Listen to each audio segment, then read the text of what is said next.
Welcome to the Lemons and Pineapples podcast, the self-development podcast for women who want more. I'm your host, Emma O'Brien. I'm a no-nonsense life coach, a seasoned entrepreneur, photographer, rescue dog mum, and women's empowerment champion. Each week, I share self-development strategies, amazing guest interviews, and uplifting conversations that will help you up-level all areas of your life. Let's dive in. Hi folks, welcome to episode 14 of season 2 of the Lemons and Pineapples podcast. Today's topic of conversation is creativity and career change with my guest, Tineke Tammes. First, a bit about Tineke. She is a career and creativity coach, and she helps professional women to create fulfilling work and happy careers with her Career Freedom Coaching Program. In her approach, she focuses on unlocking your creative brain, on creating clarity around what you want, and on taking determined and confident steps forward in making it a reality. She is a lifelong feminist, a part-time portrait artist, a never only read one book at a time reader, and obsessive doodler and community host. Welcome to the podcast, Tineke. Thank you, Emma. Nice to be here. I can certainly relate to reading multiple books at a time. So I have a really horrible book buying habit. So thankfully here in South Africa, there are quite a few secondhand bookshops. So and some of them are online. So I can feed the book addiction without breaking the bank. But yes, a little bit obsessive about books as well. So it's good to be in good company. The library is my favorite place. Yeah, absolutely. What book are you reading, or what books are you reading at the moment? I have forcibly stopped myself reading 3 books at a time for the moment. I'm reading a terribly boring book on marketing at the moment. After that, I am allowed 3 others. Okay, good for you. I Yes, see we've got a task and then a reward when you complete it. Very good. Yes, I read literally everything to do with neuroscience, with psychology, with creativity, and that's my bag really. That's the things I really love reading about. And also I'm fascinated by the connection between your body and your brain and how all of that works together. So yeah, that's Yeah. my. It's brilliant. I love it. We've got similar taste in non-fiction books, and then I like to mix it in with a Patricia Cornwell just before I go to sleep, because who doesn't need a bit of mass murder to read about to get a peaceful night's sleep? Right, I digressed before we've even started. So Yes. as somebody who identifies as a creative, I've been a photographer for 20 years. I 100% agree that thinking outside the box is essential to setting yourself up for a fulfilling life and a career. I can't really imagine any other way of doing it. So I'm excited to have this conversation with you, because I get the sense that you're working with a lot of women who are not necessarily in a creative space and who need to really activate their creative brain, whereas we have a creative over here who has to activate that left brain a bit more often. So how would you define creativity? Yeah, so I mean, if you look at the definition, it is something like, using your imagination or ideas to bring something new into the world. I spoke to a number of my customers about this, and I said, "What does creativity mean to you?" And it's much wider than that. It is when you say creativity, a lot of people say, "Oh no, but I'm not creative," and what they mean is they don't pick up a paintbrush on a regular basis. Um, and that is one aspect of it, absolutely. So art and craft and beauty and excellence is one part of it. The other part is also about problem solving and ideas and being innovative. But there is also a real well-being and mental health aspect to creativity as well. And finally, I think creativity is also about choosing to matter, choosing to be to um, choosing to matter, choosing meaning, choosing to say, this, what I do is important. It might not be to everyone else, but it is to me. So that is what my clients have been telling me, that it is all of that. Yes, there's a business element to it, and there is a creative element, but it's all of that. Yeah, a big part of that I hear in there is doing work and living on purpose, with meaning, with fulfillment. And that is a feeling that we have. And you only know when you're doing that when you feel that you're doing that, I think. Yeah, And I think that's, you talking about the reading about the brain body connection. I think a lot of people are numb from the neck downwards, has been my experience.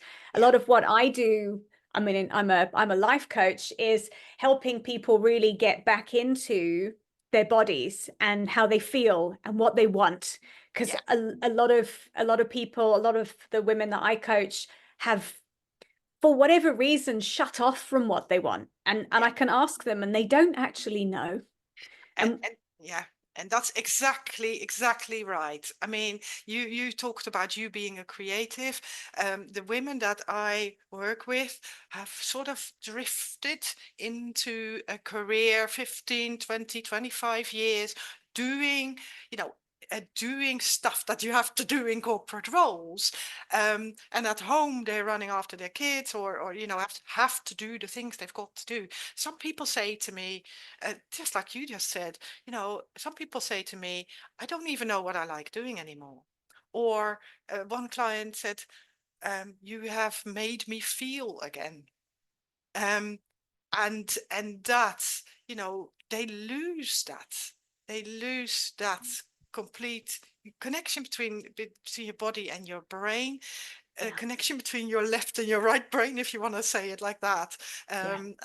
and therefore lose that creativity. And what I found with my own career change journey was, you spend so much time implementing other people's ideas that you forget what yours are. Yeah. Yeah.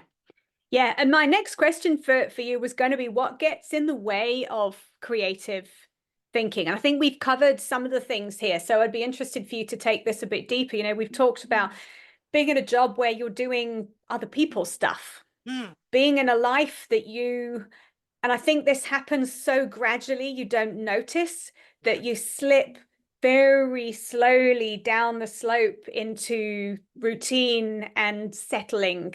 And it's only when you kind of hit the bottom and you sit and go, how the hell did I arrive in this life that I don't like? I don't think I took an active part in deciding this. And it's happened to me because I've not been yeah. getting in touch with what's happening around me. I've not been actively making choices. I've not been listening to myself. So that sounds like it's a big part. We have a crossover there, which I love in what we do. Mm. So to get people thinking more creatively, what do they have to get past? What's the block in front of that? Yeah, so I think, uh, I mean, our over reliance on our logical brain, as you say, comes gradually, is sometimes valued higher. You can think your way to any solution. So that's what we do. We can strategize with the best of them, and we can plot our way from A to Z. No problems whatsoever. And you have started to rely on that logical brain so much because it helped you. It is a coping mechanism and it is being rewarded as well. So no wonder you're relying on it, and you don't trust your creative brain anymore. I mean, for a start, it is a really murky process, isn't it? I mean, your ideas only come up when you're in the shower, or when you're going for a walk, or doing Mhm. something where you preferably don't have a piece of paper to hand. And that is what happened. It's a misty, murky process, and you can't command it, which means that people stop trusting it. You know, they stop trusting it. They stop trusting that they are creative, and that means you are starting then to rely on your logical brain only, and you start becoming fearful. You start fearing failure, fearing success sometimes, fearing that you look ridiculous. There is things like, sometimes you don't understand the problem you're trying to solve because the problem is this big. It's your life. It's not just, oh, I'm in the wrong job, and even that is you can still pull apart. So you don't understand which problem you're actually trying to solve. Sometimes you don't have the information because you've lived in a box.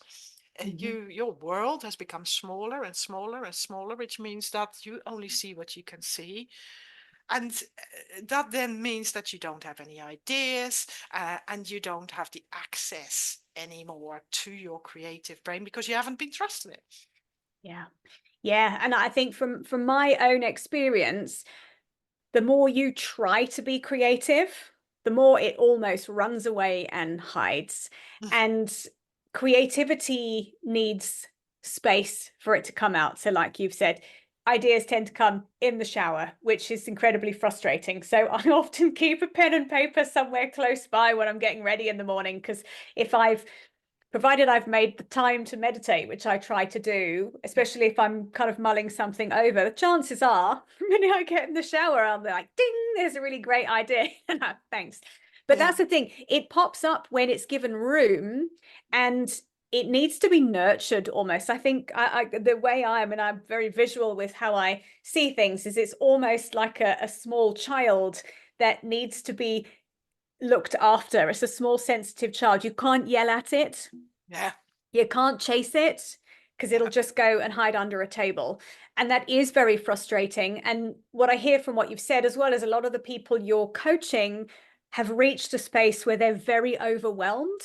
And overwhelm is like the biggest creativity killer there is. So I'm interested to hear more about how you work with your clients to help them get from this space where they can't access their Yeah. creativity to really getting back in touch with it again. Yeah, so I mean, at the beginning of us starting to talk, you talked about my Career Freedom Program, which is sort of the program that I support people with, women with, and creativity is really a golden thread throughout, because I almost look at it as an unthawing, where people really start to get in touch with who they are, what they like, and what they want.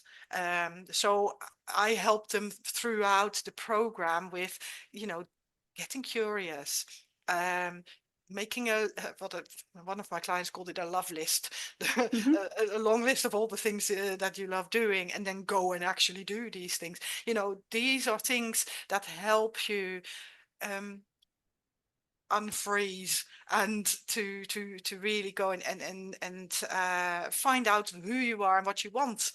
But what I have found as well is there is more going on in the beginning. So what I mean by that is sometimes women have real trouble accessing that part of their brain, which is why I put quite a lot of emphasis on that first part, on that recovering of your creative brain. Once a year I run at the Artist's Way group, Mm-hmm. which is what you are, I think, relating to when you talk about the artist child. The other thing I'm doing is I am offering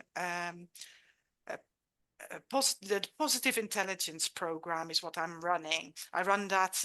I'm currently running a group with on that, and that is really aimed at identifying these voices in your head, these coping mechanisms that you over time have built up and that are now screaming in your ear, and who stop you from listening to that much quieter creative brain sitting in the back. Because you I really, really believe that it is your creative brain you need to bring to the table, which is often where my clients get stuck. And you can only do that if you have quietened those voices and are bringing that creative brain to the table. So those are some of my core offerings that help women access that creative brain, and that then help you on the way to getting clear on what you want in your career. And also then, that's where my left brain bit comes from. It comes in is, make a plan to make it happen. Yes. Because nothing happens if you don't take action in the end. Yes. Yes, I think that's right. Then that's the thing with marrying the creativity is it's great having lots of ideas, but if you don't implement any of them, they're useless to you and everybody. So a couple of things I just want to touch on here. And the first thing is, I think as women, we've lost the ability to tap our intuition, because I think it's what I connect intuition with is it's almost a little bit of a mystical thing. Well, creativity is quite mystical. I mean, if we start to look at where do ideas really come from, who knows? Yeah. There's the lovely story that Elizabeth Gilbert shares in her book, Big Magic, where she talks about she had an idea for writing a book. She started writing the book and then didn't really finish it, and then went to an author's convention and spoke to someone who lived on the other side of the world, who she's never spoken to. She's never published anything about this book. She's never shared it. And this woman tells her she's writing the book Elizabeth Gilbert was writing. And her take on this was, if you don't take an idea and bring it into reality by taking action on it, the idea will escape and somebody else will. The idea will go find somebody who will bring it into reality for you, which I thought was this really wonderful, wonderful story to share. But I think we haven't allowed ourselves to rely on that intuition. I have conversations with people who will, and I've done it myself, who'll say, I knew in my heart or in my gut that this was a wrong decision to make, but I went ahead and did it anyway. So there's a big piece of how do you start to actually trust yourself enough to know when something is a good idea and when something isn't a good idea. And, to come back to the tools we talked about, it's a tool I share with clients of really helping them to get back into understanding and listening into the feeling of a yes and the feeling of a no. So you can, when you're thinking about doing something, you can ask yourself. And which is just so powerful to get back in touch with that. And the other thing with you talking about these voices, and I think that's so important, going through the Martha Beck coaching program that I did, and if anyone's read her book, Finding Your North Star, she talks about identifying your everybody. We all have one, the voice of everybody. So you can ask a question of, why can't you do that? Well, because everybody says I can't. And who is everybody? Exactly. And it's unpacking who the hell this everybody is and shutting them up. Because often the everybody is somebody from when you were 5 who told you can't do something, and you're still letting a little 5-year-old part of you listen to the person who told them no. And I think this is where self-development work is that you and I do. It's so powerful to start to uncover that. And for anybody listening, if you're relating and going, oh, I've not thought of it like that before, who the hell is the everybody that you're listening to that's stopping you from taking the action to do the thing that you want to do? Absolutely. And it's interesting because I know Martha Beck's work myself, and it's such a powerful thing, because when I went through my career change, there were 2 voices. One was my mum. And 2 was a colleague who I heard say in the back of my head, oh, not another coach. He never said it. But I thought that if I told him, he would say that. So, work that one out. But this is the thing, isn't it? We have these voices, we have these fears, and they translate into us not doing anything, us just staying stuck, instead of taking little steps forward and to really, shut it down, as you say. Yeah, absolutely. Shut it up. It's so curious. And thank you for sharing that, because I'm sure people will relate, because often it's voices that nobody said anything to you. It's an assumption you've made that you think someone's going to judge you, whoever's in your everybody lineup, they're judging you. Meanwhile, I wonder if perhaps you'd have said something to him. He might have said, Tineke, that's Brilliant. brilliant. Well done. Can I support you with something? Okay, but again, this is why we're all in jobs as coaches, and why, I mean, I'm sure you're doing your own inner work. It's why the inner work never stops, because there's Absolutely. always these things to keep going. Before I digress into an inner work track, Yes.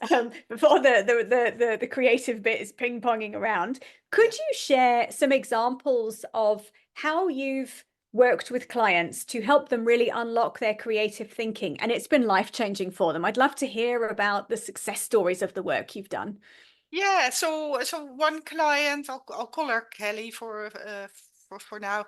She came to me, and she had already retired, but felt herself way too young to retire yet, and she, um, you know, she found, as we went through the program, and well, she was actually the one who came up with the word love list. And she started slowly doing things she loved doing, because she didn't allow herself, when she was still working, she didn't allow herself to do these things because it was duty first, like that. And with our work, she started doing things she loved doing more and more.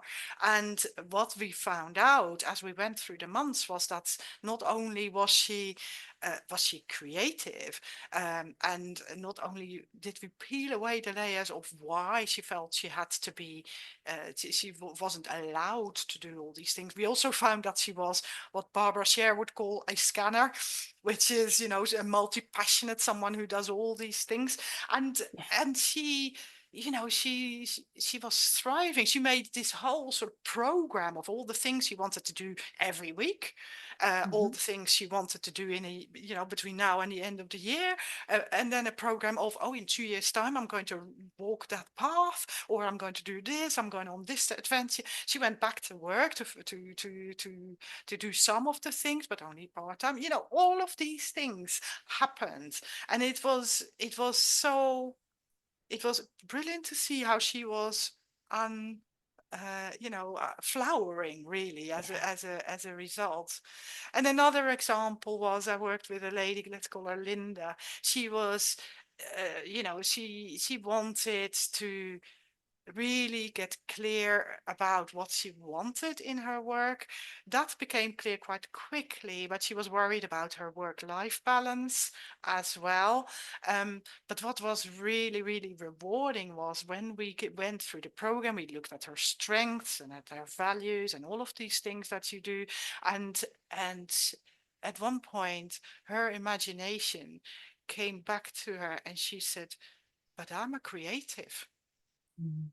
And I want to design stuff. And she now has a very long-term plan. Okay, she got herself the job that she wanted, which was great. But she also has this thing on the side where she wants to, where she has a 10-year plan, I think it was, where she wants to build her design work up so that she can show the world. And that has been quite a golden thread, I think, of the people that I coach with. They all are these hidden creatives. I mean, I say everyone is creative, but they all want to do something creative, something for them, that if they can't do that in their job, that they have this creative outlet outside of their job. Or if they can merge the two, well, even better. So yeah, Yeah. that's some of the examples, I think, of what that can do for you. Yeah, and I love what you share there. I think it's this magic kind of solution really that's right in front of all of us is start listening to what it is you want to be doing. Mm, It doesn't always have to morph into a career path necessarily, but I think fulfillment and purpose comes from having things in life that light you up, things that bring you joy. And for a lot of people, I think, want to make an impact and want to do something of value. And it's not always possible to do that in your job necessarily. But you can start to have a look at, how could I do that outside of work? Could you go and volunteer? Could you go and teach? Could you go and help children learn to read somewhere? Mm. Something that ticks that box, that makes life meaningful for Yeah. you. Because I think that's the greatest source of unhappiness for people, is not having stuff, although that's what on the surface folks might think it is. It's not having a real reason for getting up in the morning.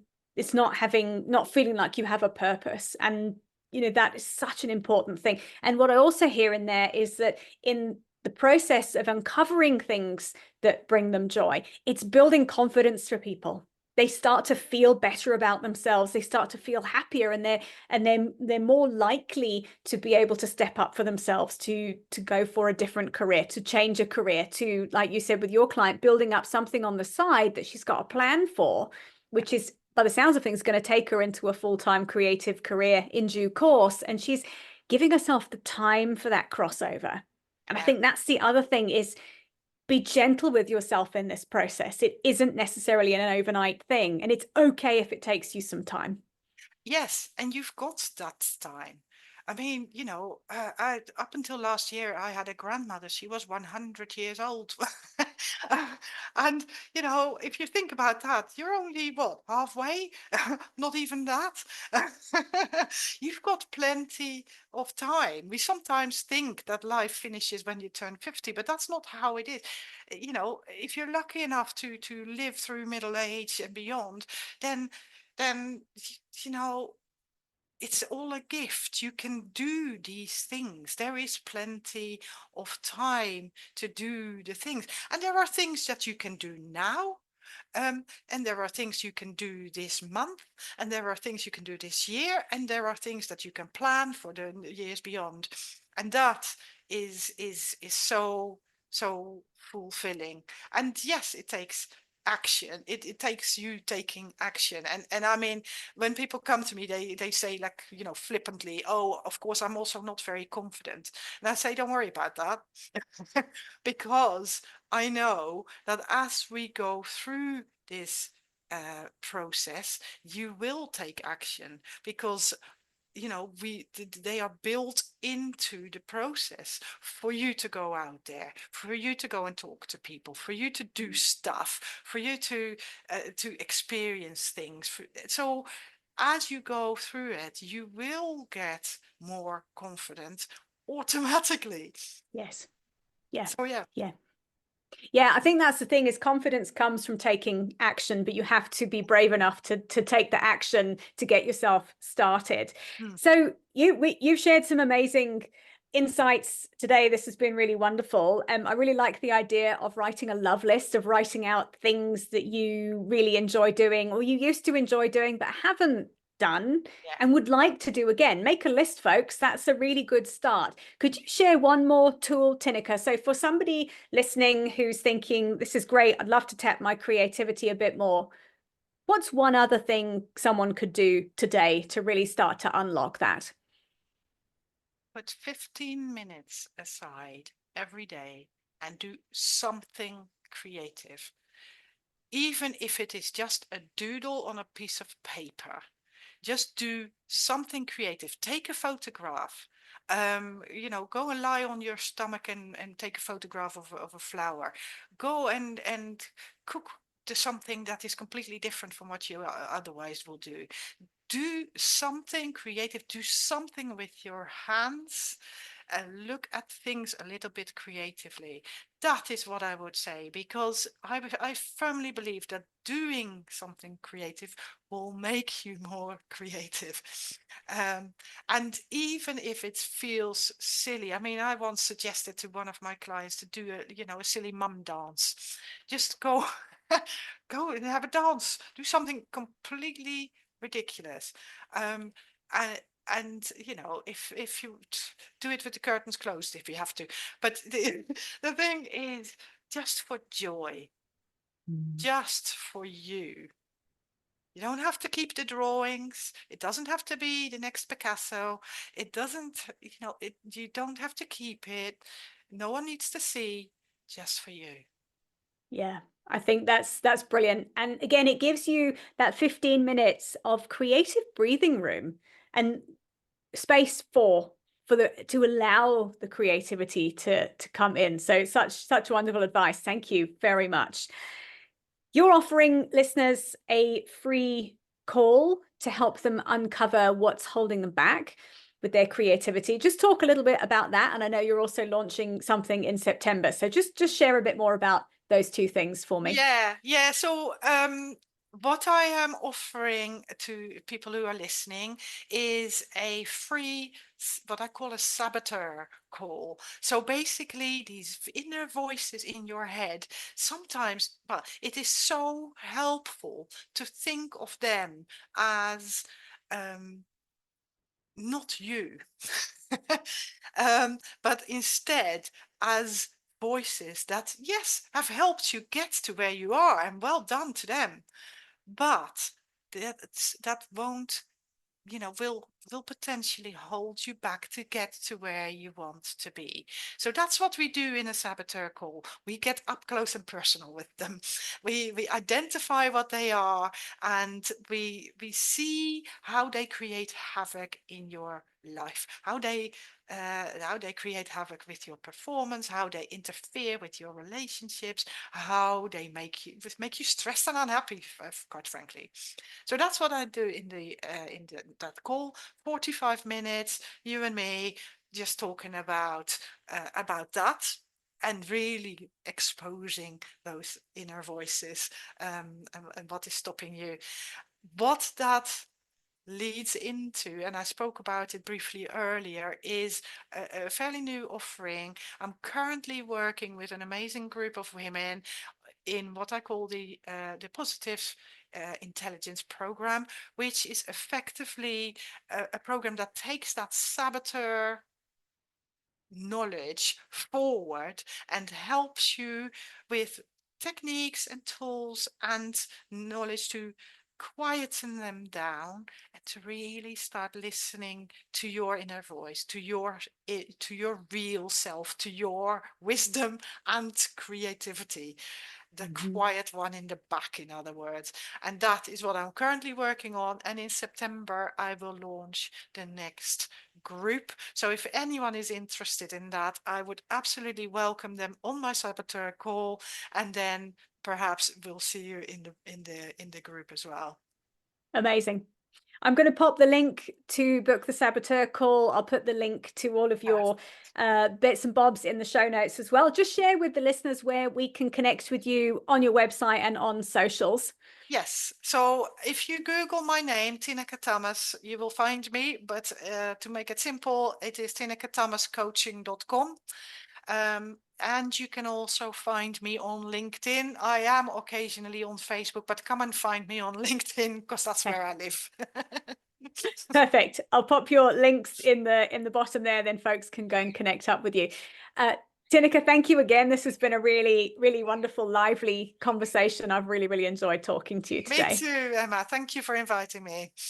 Absolute pleasure. Thank you for joining us, folks, for this episode. I hope you've enjoyed it, and I will see you same time next week. Bye for now. Thank you for listening to today's episode. If you've enjoyed it, please leave me a 5-star rating and a review, and make sure you share this episode with a friend who you know will also enjoy it. I'd love to connect with you on Instagram. Please drop me a DM and say hi at Emma O'Brien Coach. And for more information about coaching with me, please head to my website, which is emmaobrien.coach.com.